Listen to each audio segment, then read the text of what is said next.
And this is a good way to hold silver. You can get it well below spot. Plus, this will track right on up with the bullion price. So you don't have to go out and buy expensive bullion silver to hold silver. You can hold it in this form. Welcome back to my channel, everyone. Sweet Tips here. My microphone is on the fritz, so I'm just going to have to use the mic that's in the camera. And this silver cell has been running now for about 28 hours or so. Today is Saturday, 16 March. The time is 9 p.m. and we placed the silver cell in operation Friday afternoon about 4 o'clock p.m. I've got the voltage set at 3.4 volts. And I noticed earlier today when I checked the cell that the amps up here went up to 6.3 amps, and it switched from constant voltage by itself to constant current, and the current flow or the voltage dropped down below 3.3 volts because the current was so high. So there's a self-regulating mechanism in here. If this current flow gets too high, the power supply automatically adjusts the voltage down to compensate so it doesn't over pull too many amps. One other thing I noticed about this is you can tell when the impure silver has been consumed in this anode filter now. It just kind of falls in by itself because there's such a large mass of impure silver in there that the actual weight of the impure silver pressing down on itself just falls down as the impure silver is consumed in here by the current flow. So what we're going to do is we're going to pull off the anode bar here.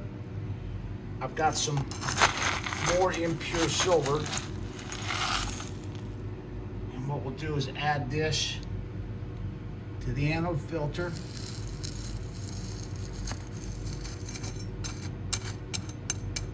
It's used quite a bit in just a single day. We'll see what kind of current flow we got. Now let's see. All right, the current flow dropped off a little bit. That's not a bad thing. It's probably a good thing. So it took at least probably another 10 ounces of silver right there that I just added of the impure silver shot. One other thing that I noticed was that there's quite a bit of heat here. The small silver cell would stay down around ambient temperature, but this one, 85 Fahrenheit, 29.4 Celsius. And I meant to do it, but I forgot to do it before I put that silver in there. When I put the temperature probe down in here, it was 96 Fahrenheit and whatever that would be in Celsius. So there's quite a bit of additional heat being generated because of the fact we've got so much current flow going through the cell.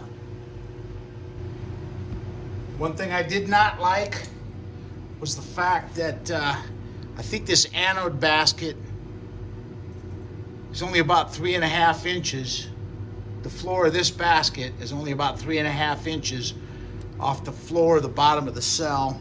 And so we're getting some crystal growth down in there. As you can see, let's see if we can get a focus on that. Some beautiful pure silver crystal growing down there. Oh my goodness, it looks beautiful.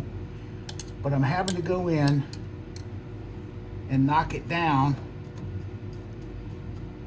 Oh wow, it does look rather spectacular. Let me give it a stir while I'm in here. Yeah, I'm liking how this thing is looking.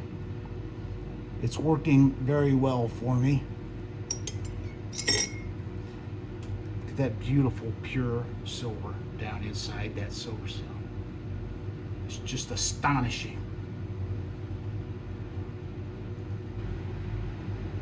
Here you can see the current flow is back up around 6 amps now that I added that impure silver shot down into the anode basket. It's pushed that shot down, so it's making better contact with the electrolyte in here. And so our current flow is going up a little bit. I'm going to adjust the voltage down to 3.3 volts again. See if we can get that current flow back down. Like I said earlier, this has an automatic current flow limiter in it, and it'll stop at around 6.3 amps and stop and go into constant volt or a constant current mode, and then the voltage will begin to drop off to keep the power from exceeding the 6.3 amp limit. But, however, if the silver crystal makes contact with that anode basket, all that will happen up here is it'll start flowing 6 amps, 6.3 amps, but it will not stop the current flow. And it'll still burn a hole in that anode filter and cause those anode slimes to get down inside of the silver cell. Yesterday when I was building the silver cell, Mrs. Sweet Tips calls me up and says, "I'd like you to go to an estate sale for me." And I politely asked her, I said, "I'm kind of busy right now. Can I not do that?" And she said, "Go now." I said, "Yes, ma'am." And I went. And when I walked in the door, they had a Sterling Silver silverware set. The ask price on this silverware set was $1,200. It's got the word Sterling written right on the back of this fork, as does each of these pieces.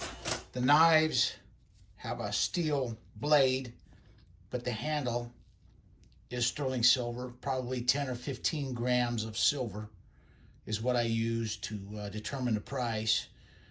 And it says sterling silver right on it. They had $1,200 on this, and nobody touched it because I believe everyone was there looking for something that they could buy low and then immediately resell for a profit. But that's not why I'm buying silver.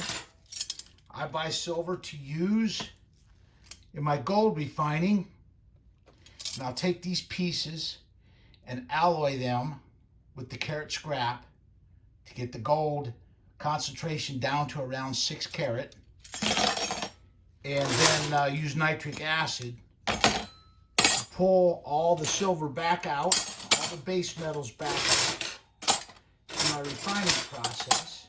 And then when I get done with that, what I do is I recover all this silver that I'm adding into it, and I melt it up into shot and run it through my electrolytic silver cell.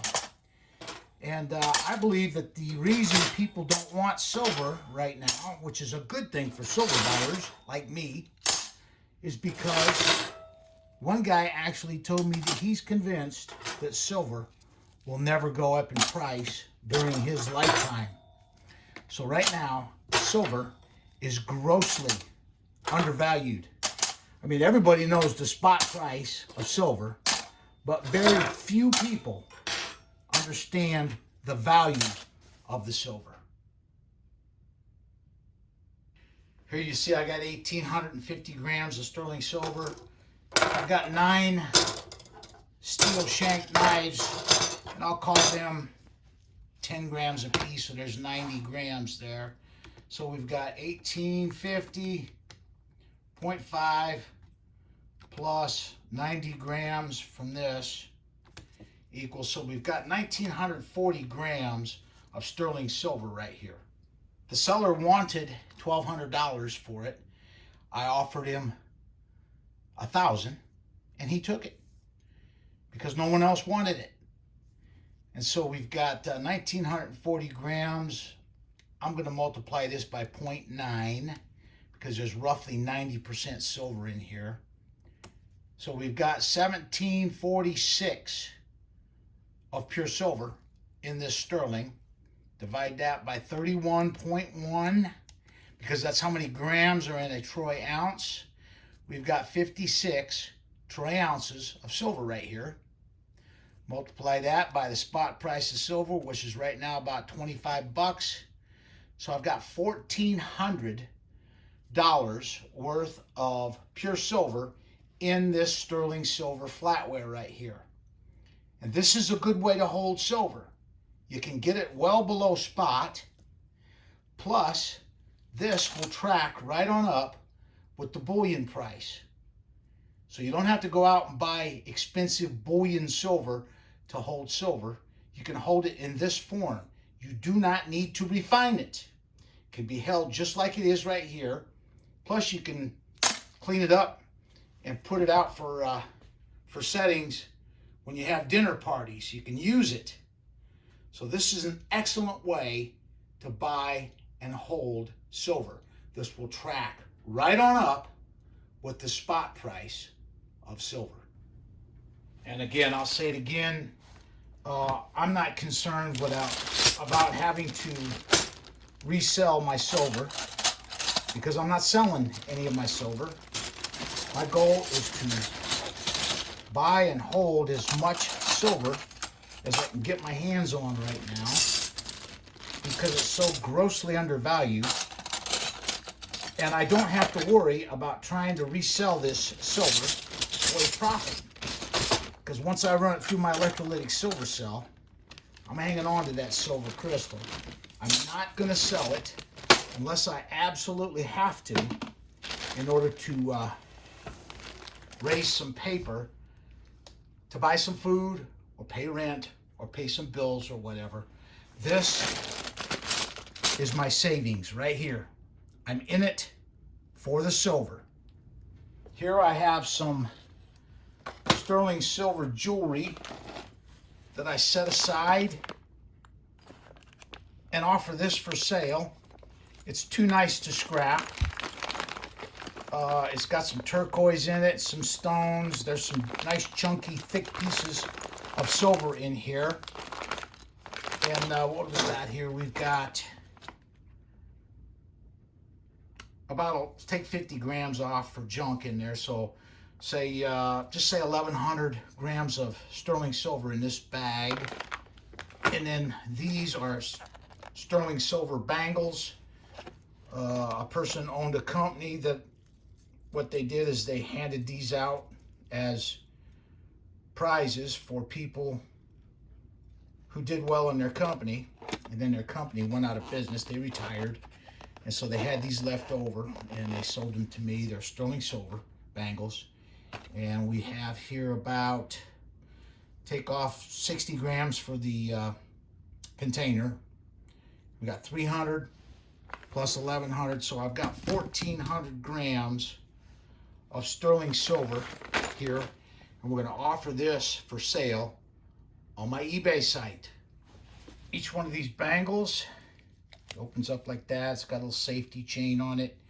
It's marked on the inside 925, and each one weighs roughly 40 grams, 41 grams, 42 grams. Inside diameter on this is about 2.5 inches. So that should fit the average person. If you look over here, I've got, let me see, 1, 2, 3, 4, 5, 6. I got 7, 8 of those. This is all sterling silver pieces. I verified each piece, tested each piece, and made sure that all this is sterling silver. Obviously this isn't. This is one of those things called a bolo, but it's got some nice stones in it. That's sterling silver. I'll let this go with it, the piece of leather. You know, probably have to replace that. But we got some nice pieces here. of sterling silver jewelry. We'll include all this in the batch of silver that we're going to offer for sale on our eBay site. I've got everything laid out here. Mrs. Sweet Tips has been on me for a long time to get this stuff moving. So what we'll do is we'll offer this for sale on my eBay site. It's all sterling silver. It's been tested, verified, and there's some nice stuff here. It's got some nice stones, and this stuff was just all too nice to scrap out, and so we're going to offer this for sale on my eBay site. We'll individually wrap each piece before we ship it, and this will conclude the video. Thank you for watching.